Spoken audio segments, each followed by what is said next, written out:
म्हटलं तर आभार मिळावा, म्हटलं तर कृतज्ञता मिळावा आणि म्हटलं तर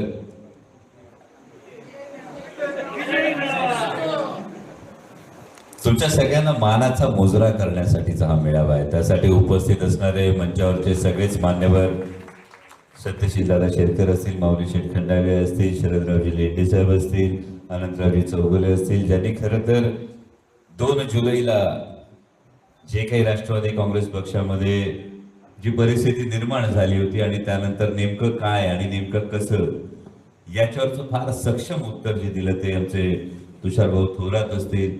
आणि मी कायम असं म्हणतो की इतिहासावर मला जो जाम प्रेम आहे आणि संताजी धनाजी हे जसे लढले तसे आमचे अंकुश शेठ असतील, मोहित भाऊ असतील, हे जे ठामपणे प्रत्येक वेळी मागं उभं राहिले ना, मला मनापासून आदर आहे, मनापासून कौतुक आहे. बाजीराव शेठ ढोले असतील, सईदभाई असतील, रावभाई असतील, कावा शेठ असतील, सूरज भाऊ असतील, सगळेच भाई असतील, सगळे सगळे मान्यवर आमचे नाना आहेत. म्हणजे व्यासपीठावरचं त्या पुरुषांपैकी आता वल्लभ सर शेळके सर, खरं तर वल्लभ शेळके सर काही कामानिमित्त गेलेत आणि ज्या आमच्या सगळ्या रणरागिणी आहेत, म्हणजे सुरेखाताई असतील, शोभाताई शिंदे असतील, श्रद्धाताई सांडभोर असतील, आमच्या मार्गदर्शिका आमच्या मावशी राजश्रीताई असतील, ज्योतिताई महाबरे असतील, आमची आंबेगावची शिवसेनेची वाघीण सुरेखाताई निघोट असतील, आमच्या सोनलताई शेट्टे असतील, केंगलेताई असतील, सगळ्या आपण मान्यवर तुम्ही सगळे खाली बसलेला प्रत्येक जण तितकाच महत्वाचा. कारण मला 2दा असा मोह झाला होता वर कोणाला बोलवायचं श्याममाळी सर, त्यापेक्षा मला असं वाटलं होतं खाली येऊन बसावं आणि असं गोलाकार बैठक घ्यावी. इतकी तुम्ही प्रत्येक जण महत्वाचे, प्रत्येक जण मोलाचे आहेत. आदिनाथ शेठ असतील, आमचे जितूभाऊ बिडवई असतील, या प्रत्येकानं जे काही केलंय ना, मी खरं प्रामाणिकपणे सांगतो, असं म्हणतात की इतिहास वेडी माणसं घडवतात. तुम्हाला फक्त एवढंच सांगण्यासाठी उभा आहे की तुम्ही जे काही केलं ते ज्या पद्धतीने केलं, तुम्ही इतिहास घडवणार आहात ही मला खात्री आहे. हे तुम्हाला प्रामाणिकपणे सांगतो. अनेक मगाशी अपेक्षा व्यक्त केल्या, म्हणजे प्रदीप भाऊंनी अपेक्षा व्यक्त केली, शिंदे साहेबांनी अपेक्षा व्यक्त केली, गंगाळे साहेबांनी अपेक्षा म्हणजे त्यांनी व्यक्त माझ्या कानात सांगितली. पण तुम्ही सगळेजण ज्या इरेसरीने लढत राहिलात आणि हे लढत असताना सगळ्यात महत्वाचं सत्यशील दादांनी विचारलं की थकत का नव्हतो. फार सोपं गोष्ट आहे दादा, कारण मी सातत्याने फिरत असताना मला जो सहवास लाभत होता तो सहवास लाभल्यानंतर मी काल सुद्धा परवा मी सटाण्याच्या सभेवरून येताना साहेबांना मी एकच प्रश्न विचारला, साहेब सभा किती झाल्या? आणि जेव्हा तुमच्या समोर ऊर्जेचा एवढा स्रोत असतो आणि असं तुम्हाला कळतं की 84 वर्ष अखंडपणे ते देत राहिले, अनेक कार्यकर्ते उभे राहिले, अनेक नेते उभे राहिले, कुणाच्या घरात आमदारकी आली, कुणाच्या घरात मंत्रिपद आली, एवढं सगळं दिलं. एवढं सगळं दिल्यानंतर अनेकांनी संघर्षाच्या वेळी साथ सोडली, तरी सुद्धा आजही साहेब लढतायत. आणि त्यांना पाहून असं वाटतं की आपल्या घरातली संस्कृती आहे. घरातले जर वडीलधारी व्यक्ती काबाड कष्ट करत असेल, घराच्या स्वाभिमानासाठी खंबीरपणे उभी राहत असेल, तर खारीचा वाटा का होईना आपल्यासारख्याने उचलणं हे आपलं कर्तव्य आणि केवळ या भावनेनं पळत होतो. तुमचं सगळ्यांचा आभार आणखी एका वेगळ्या गोष्टीसाठी मानायचं होतं. मी कोल्हापुरात सभेसाठी गेलो. सभेसाठी गेल्यानंतर ज्या हॉटेलला उतरलो होतो तिथे एक केंद्रीय मंत्री भेटले. त्याच हॉटेलमध्ये मुक्कामाला होते आणि त्या केंद्रीय मंत्र्यांनी मला बघितल्यानंतर जेवायला बोलवलं आणि मला विचारलं, तुझं मतदान कसं झालं? आणि मी शांतपणे सांगितलं, साहेब अजून 13 तारखेला मतदान आहे. 13 तारखेला मतदान आहे म्हटल्यानंतर त्यांनी कोपरापासून नमस्कार केला. मला वाटलं बऱ्याच वर्षांनी असा कोणीतरी पैलवान भेटला ज्याचं मतदान बाकी असताना सुद्धा जो बाहेर फिरतोय आणि 8 लोकसभा मतदारसंघांमध्ये जो प्रचार करू शकलो. आपल्या मतदानाच्या आधी 13 तारखेच्या आधी आपल्या मतदानाच्या आधी 8 लोकसभा मतदारसंघामध्ये प्रचार करू शकलो. मी त्या साहेबांना ते सांगितलं, म्हटलं साहेब फार सोपी गोष्ट आहे. ज्याचा बाले किल्ला मजबूत त्याचा गड मजबूत, आणि ज्याचा गड मजबूत त्याला मुलुकगिरीला जाता येतंय. आणि हा बाले किल्ला तुम्ही सगळ्या मंडळींनी सांभाळला, म्हणून तुमच्या प्रती मी कृतज्ञता व्यक्त करतो. कारण एक फार महत्वाची गोष्ट असते. तुम्ही सगळे म्हणालात विजयाचा आपल्याला सगळ्यांना कॉन्फिडन्स आहे, पण त्याच्या आधी एक फार महत्वाची बाब होती. मला अनेकांनी विचारलं, तुम्ही लढताय, मनात भीती वाटत नाही का? आणि मी एकच गोष्ट सांगितली की जेव्हा लढायला सुरुवात होते ना, तेव्हा तुमचा हेतू किती शुद्ध आहे हे तुम्हाला बघावं लागतं. आणि जर तुमचा हेतू शुद्ध असेल ना, तर संपूर्ण विश्व हे तुम्हाला मदतीसाठी आपोआप उभं राहत जातं. तुम्ही बघत असाल, नारायणगावच्या सभेला पाऊस झाला नाही, चाकणची सभा धुतली गेली. ज्या काही गोष्टी घडत गेल्या या जर तुम्ही बघितल्या, तर यामध्ये हेतू शुद्धता आहे. आणि या पलीकडे जाऊन सगळ्यात महत्वाची गोष्ट आहे की समाधान आहे. समाधान कुठलं आहे? तर 5, 10, 15 वर्षांनंतर जेव्हा विचारलं जाईल की 2024 मध्ये एक परिस्थिती निर्माण झाली होती, वंदनीय हिंदू हृदय सम्राट शिवसेना प्रमुख बाळासाहेब ठाकरे यांनी निर्माण केलेली शिवसेना आणि आदरणीय शरदचंद्रजी पवार साहेबांनी निर्माण केलेला राष्ट्रवादी काँग्रेस हा पक्ष जेव्हा फुटला होता, हा फोडण्यात आला होता, नेते पळवण्यात आले होते, चिन्ह पळवण्यात आली होती. आणि तेव्हा दोनच पर्याय समोर होते, स्वार्थासाठी सरपटणाऱ्यांच्या गर्दीत जाऊन मिसळायचं की स्वाभिमानासाठी ताठ मानेनं लढायचं. मला तुमच्या सगळ्यांचं अभिनंदन करायचंय का आपण ताठ मानेनं लढणाऱ्यांच्या रांगेत उभे आहोत. आणि जेव्हा आपण म्हणतो तेव्हा इंग्लिशमध्ये म्हणतात फॉर्च्यून फेवर्स ब्रेव्ह, आणि त्या पद्धतीने लढणाऱ्याच्या मागे नशीब उभं राहतं. आणि तुम्ही सगळ्यांनी जे कष्ट केले, प्रत्येकाचं खरं तर वेगळं कौतुक करायला पाहिजे. तुम्ही प्रत्येकाने काय केलं, म्हणजे अगदी सोशल मीडियावर आमचे संदीप गंभीर असतील, आमचे राहुल भाऊ केदारी असतील, ही सगळी मंडळी सोशल मीडियावर एक वेगळी लढत होती. रामभाऊ वाळूज आमचे लढत होते, डॉक्टर गणपतराव डुमरे अक्षरशः म्हणजे शेलार मामा सारखे ते गड सर करत होते. ह्याही गोष्टी मी तितक्याच बारकाईने बघत होतो.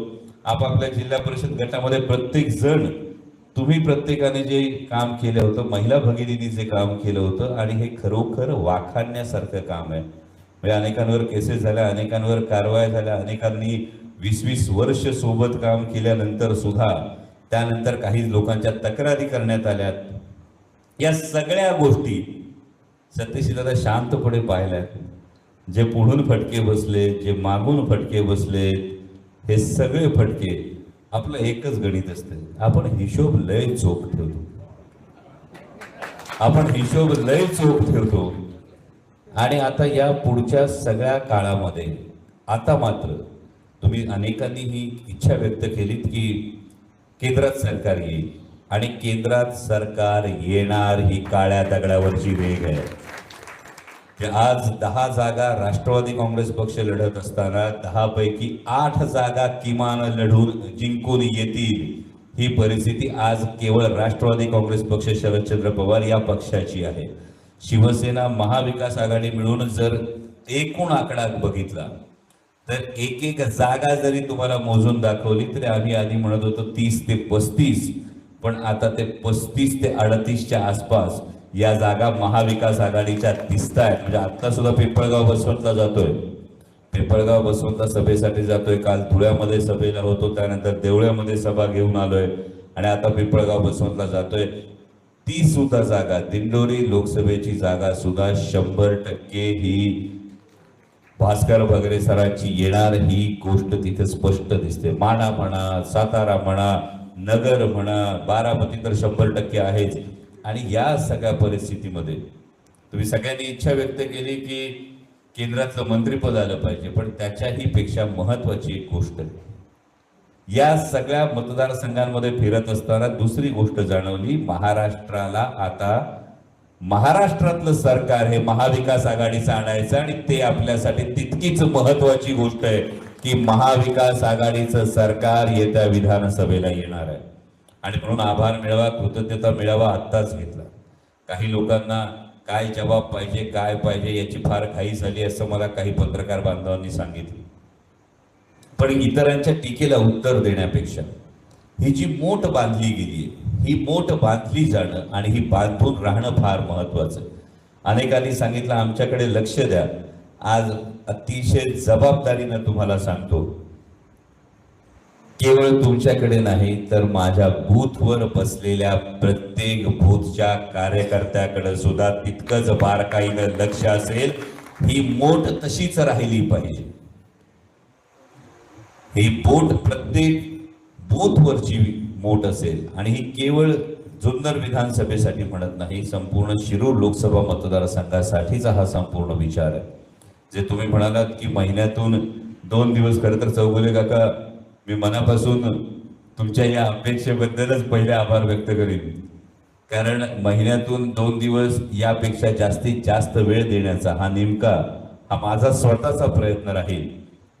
पण त्याचबरोबरीनं साधारणतः 4 जूनला निकाल लागेल. 4 जून नंतर साधारण 10 ते 15 जून पर्यंत, म्हणजे तुमचा विश्वास बसणार नाही, पण हे जे सगळे दौरे सुरू आहेत, या आत्ताच्या दौऱ्यांमध्येच विधानसभेच्या प्रचाराचं जे काही प्लॅनिंग आहे, हे संपूर्ण प्लॅनिंगला सुरुवात झालेली आहे. एक कार्यक्रम हा संपूर्ण आपण तयार करतो आहोत आणि हे करत असताना पुन्हा एकदा पायाला भिगरी लावून हा संपूर्ण महाराष्ट्र पिंजून काढून महाविकास आघाडीचं सरकार हे महाराष्ट्रात आणण्याच्या दृष्टीनं तुमच्या सगळ्यांच्या आशीर्वादानं बाहेर असणार. पण त्याच वेळी आता बारकाईनं गोष्टी बघाव्या लागतील. तुम्ही एक गोष्ट म्हणालात की अनेक चर्चा सुरू आहे, अनेक धावपळी सुरू आहेत. या अनेक धावपळींमध्ये काही ठिकाणी मी साक्षीदार आहे, काही ठिकाणी मी बैठका करतोय, या अनेक गोष्टी होत आहेत.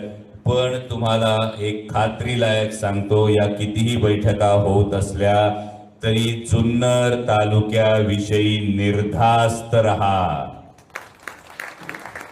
जुन्नर तालुक्यात मी सांगितलंय, सगळा हिशोब आपल्या डोक्यात फिट असतो आणि त्यामुळं आपण एकदा नो एंट्रीचा बोर्ड लावला का तो नो एंट्रीचा बोर्ड राहणार आणि जुन्नर मधला पुढला आमदार हा महाविकास आघाडीचाच होणार, ही तुम्हाला प्रत्येकाला ग्वाही देतो. पण हे करत असताना काही टप्पे आपल्याला बघावे लागतील. म्हणजे 4 जूनला निकाल येईल. 4 जूनला निकाल आल्यानंतर त्याचं बूथ निहाय ॲनालिसिस होईल, गाव निहाय ॲनालिसिस होईल. म्हणजे आमचे नाना मला कायम सांगत असतात की समोर कार्यकर्ते दिसत असतात, पण नेमकं त्याच्या बूथवर किती मतदान झालं इथपासून आपल्याला तपासणी करून घ्यावी लागते. आणि जेव्हा ही तपासणी होते तेव्हा तुमच्यासारखे नांगरे गुरुजी असतील, तुमच्यासारखे जे निर्लस कार्यकर्ते सातत्यानं ग्राउंडवर काम करत असतात, या प्रत्येकाला न्याय देण्याच्या दृष्टीनं ही मदत होऊ शकते. आणि या पद्धतीनं जी बूथची बांधणी झाली, म्हणजे आज मी महाराष्ट्रात अभिमानानं सांगतो की जुन्नर तालुक्यामध्ये ज्या पद्धतीनं बूथची बांधणी झाली, ज्या पद्धतीने बूथवर काम झालं, हे खरंच वाखाणण्यासारखं काम झालं. हे बूथची बांधणी असेल, त्याचबरोबरीनं विशेषतः महिलांच्या बाबतीमध्ये पुढच्या 4 ते 6 महिन्यांमध्ये महिलांच्या बाबतीमध्ये आपल्याला प्रत्येक जिल्हा परिषद गटामध्ये, प्रत्येक पंचायत समिती गणामध्ये, प्रत्येक गावामध्ये हे आपलं संघटन हे उभं करावं लागेल. राष्ट्रवादी काँग्रेस पक्ष, शरदचंद्र पवार या पक्षाबरोबरच शिवसेनेची जी महिला आघाडी आहे, समन्वय सगळ्याकडे ठेवू. एकदा महाविकास आघाडी म्हटलं तर महाभ्रेताई काळजी करू नका, समन्वय हा सगळीकडे राहील. तो युवकांच्या संघटनेमध्ये राहील, तो महिला आघाडीची बांधणी करत असताना राहील. आपण एकमेकाच्या समन्वयाने जेव्हा काम करतो तेव्हा गणित आणखी सोपं होत जातं. आणि त्या पद्धतीनं तुम्हाला हा शब्द देतो की या पद्धतीनं एक समन्वय ठेवून शिवसेनेची महिला आघाडी असेल, राष्ट्रवादी काँग्रेस पक्ष, शरदचंद्र पवार पक्षाची असेल, काँग्रेसच्या बाबतीमध्ये सुद्धा याच पद्धतीनं आपल्याला पुढचे 6 महिने देत असताना, म्हणजे साधारणतः आता कोणी काही धमकी देईल, कोणी काही बोलेल, 4 जून नंतर आचारसंहिता संपेल, नंतर परत जेमतेम 3 महिन्यामध्ये विधानसभेची आचारसंहिता लागेल. त्यामुळे इतर कोणी वाक्कुशेट काही वल्गना करत असलं तरी त्यांना शांतपणे सांगा, आचारसंहिता कवा लागते ती बी माहिती आहे. आणि 4 जूनला एकदा इंडिया आघाडीचं सरकार आलं तर ज्यांच्या जीवावर तुम्ही उड्या मारताय त्यांची परिस्थिती काय असेल त्या प्रत्येकाचा विचार करा. हे जर कोणी आपल्याला धमकवायला आलं तर त्याला आवर्जून सांगायला विसरू नका. कारण इंडिया आघाडीचं सरकार आल्यानंतर या ज्या परिस्थिती याच्यामध्ये झपाट्याने बदल होणार आहे. शिवाय हा बदल होत असताना तुम्ही आज जर बघत असाल तर देश पातळीवर भारतीय जनता पक्षाची परिस्थिती ही बिकट झाली.